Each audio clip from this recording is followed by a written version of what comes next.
পশ্চিমবঙ্গের বেশ কিছু জেলায় আজ সকালে ভূমিকম্প অনুভব হয় আর সেই ভূমিকম্প ব্যারাকপুরেও অনুভব করে সেখানকার সাধারণ মানুষ। এই ভূমিকম্পে রিক্টার স্কেলে মাত্র ছিল 5.5। সাধারণ মানুষের বক্তব্য অনুযায়ী জানা যায় যে প্রথম দিকে তারা কিছু বুঝে উঠতে না পারলেও হঠাৎ করে তাদের পা কেঁপে ওঠে, ঘরের ঝুলন্ত ফ্যান দুলতে শুরু করে, এছাড়াও অন্যান্য আসবাবপত্র দুলতে শুরু করে। তখনই বুঝতে পারেন যে ভূমিকম্প হচ্ছে। যদিও এই ভূমিকম্পে কলকাতা সহ ব্যারাকপুর বা অন্যান্য জেলায় তেমন কোনো ক্ষয়ক্ষতি হয়নি, কিন্তু সাধারণ মানুষ যথেষ্টই আতঙ্কিত হয়ে পড়েছে এই ঘটনায়। কিছুটা অনুভব করলাম, কারণ আমি বসেছিলাম চেয়ারে, তো দেখলাম যে পাখাটা একটু নড়ে উঠলো। হঠাৎ পাখা চলছে না, শীতকাল, পাখা বন্ধ। তারপরে আমার পাটাও একটু কেঁপে উঠলো। তা আমি তখন লাফ দিয়ে উঠলাম। এই 10-15 হবে হয়তো। কিছুটা ভয় লেগেছে, সেই জন্য ঘর থেকে আমি বেরিয়ে গেছিলাম। বুঝতে পারিনি পাখা হঠাৎ নড়ে উঠলো। আমি এমনি বসে আছি, পাখাটা নড়ে উঠলো দেখলাম। এবার আমার পাটাও দেখলাম একটু কেঁপে উঠলো।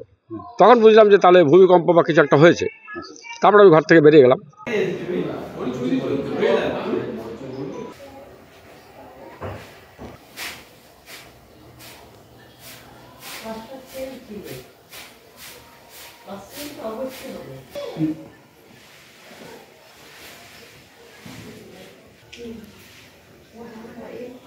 St. Augustine's Day School, Barakpur.